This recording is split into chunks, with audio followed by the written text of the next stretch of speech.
Hello friends, ಎಲ್ಲರಿಗೂ ನಮಸ್ಕಾರ. ಶ್ರೀಕೃಷ್ಣ ಕ್ರಿಯೇಷನ್ಸ್ಗೆ ಸ್ವಾಗತ. ಇವತ್ತಿನ ವಿಡಿಯೋದಲ್ಲಿ ಗ್ರಹಣಕ್ಕೂ ಮುಂಚೆ ನಾವು ಮಾಡಬೇಕಾದಂತಹ ಪ್ರಮುಖ ಕೆಲಸಗಳ ಬಗ್ಗೆ ತಿಳಿಸ್ಕೊಡ್ತಾ ಇದ್ದೀನಿ.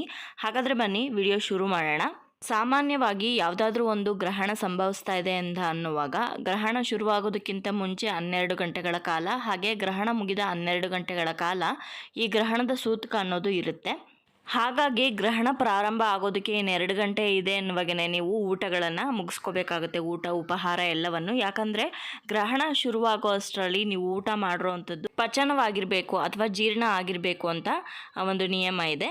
ಇನ್ನು ಮನೆಯ ಒಳಗಡೆ ಚಂದ್ರನ ಗ್ರಹಣ ಇದ್ದರೆ ಚಂದ್ರನ ಕಿರಣಗಳು ಅಥವಾ ಸೂರ್ಯನ ಗ್ರಹಣ ಇದ್ದರೆ ಸೂರ್ಯನ ಕಿರಣಗಳು ಡೈರೆಕ್ಟಾಗಿ ಮನೆ ಒಳಗಡೆ ಬೀಳದೇ ಇರೋ ರೀತಿ ಕಿಟಕಿಗಳನ್ನು ಅಥವಾ ಬಾಗಿಲನ್ನು ಮುಚ್ಚಿ ಕರ್ಟನ್ಸನ್ನು ಕ್ಲೋಸ್ ಮಾಡಬೇಕು.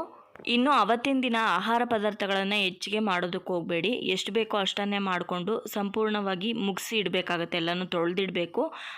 ಮಿಕ್ಕಿರೋವಂಥ ಪದಾರ್ಥಗಳು ಉಳಿಸಲೇಬಾರ್ದು. ಅಕಸ್ಮಾತ್ ಇದು ಬಿಸೋದಕ್ಕೆ ಆಗೋದೇ ಇಲ್ಲ, ಎಸೆಯೋದಕ್ಕಾಗೋದೇ ಇಲ್ಲ ಅಂತ ವಸ್ತುಗಳಿರುತ್ತಲ್ಲ, ಉಪ್ಪಿನಕಾಯಿ ಆಗಿರ್ಬೋದು, ಚಟ್ನಿ ಪುಡಿ ಆಗಿರ್ಬೋದು, ಈ ಥರ ವಸ್ತುಗಳು, ಹಾಗೆ ಕುಡಿಯೋದಕ್ಕೆ ಅಂತ ನೀರು ಸ್ಟೋರ್ ಮಾಡ್ಕೊಂಡಿರ್ತೀರ, ಇಂಥದಕ್ಕೆಲ್ಲ ಏನು ಮಾಡಬೇಕು ಅಂತಂದರೆ ದರ್ಬೆಯನ್ನಾಗಲಿ ಇಡಿ, ಅಥವಾ ದರ್ಬೆ ಸಿಗಲಿಲ್ಲ ಅಂತಂದ ಪಕ್ಷದಲ್ಲಿ ತುಳಸಿ ದಳಗಳನ್ನಾದರೂ ಅದರೊಳಗಡೆ ಹಾಕ್ಬೋದು, ಅಥವಾ ಗರಿಕೆ ಸಿಕ್ಕಿದ್ರೂ ಸಾಕು, ಅದನ್ನೇ ನೀವು ಅದ್ರ ಮೇಲೆ ಇಟ್ಟು ಅವುಗಳನ್ನ ರಕ್ಷಣೆ ಮಾಡ್ಬೋದು.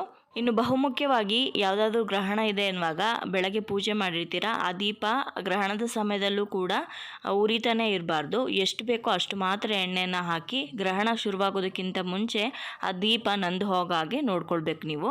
ಅಕಸ್ಮಾತ್ ಆ ದೀಪ ಉರಿತಾ ಇದೆ, ಇನ್ನು ಸೂರ್ಯಗ್ರಹಣ ಶುರುವಾಗೋದಕ್ಕೆ ಇನ್ನೊಂದು ಸ್ವಲ್ಪ ಸಮಯ ಇದೆ ಅನ್ನುವಾಗ ನೀವೇ ದೇವ್ರ ಮೇಲಿರುವಂಥ ಒಂದು ಹೂವನ್ನು ತಗೊಂಡು ಆ ದೀಪವನ್ನು ತಣ್ಣಗೆ ಮಾಡ್ಬೋದು, ತೊಂದರೆ ಇಲ್ಲ.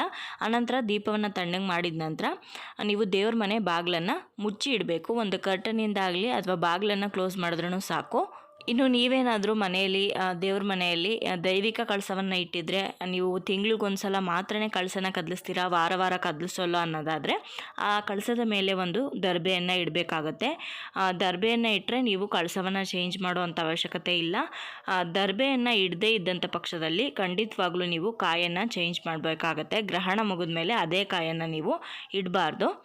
ಹಾಗಾಗಿ ಮನೆಯಲ್ಲಿ ದರ್ಬೆಯನ್ನಾಗಲಿ ಅಥವಾ ತುಳಸಿ ದಳವನ್ನಾಗಲಿ ನೀವು ಕಳಸದ ಮೇಲೆ ಕಂಪಲ್ಸರಿಯಾಗಿ ಗ್ರಹಣದ ಟೈಮಲ್ಲಿ ಇಟ್ಬಿಟ್ಟು ಬಿಟ್ಬಿಟ್ರೆ, ಆನಂತರ ನೀವು ಎಮರ್ಜೆನ್ಸಿ ಏನೋ ಇದೆ ಅರ್ಜೆಂಟು ಅಂತ ಅನ್ನುವಾಗ ಕಳಸವನ್ನು ಚೇಂಜ್ ಮಾಡದೆ ಪೂಜೆಯನ್ನು ಕೂಡ ಮಾಡ್ಕೊಳ್ಬೋದು.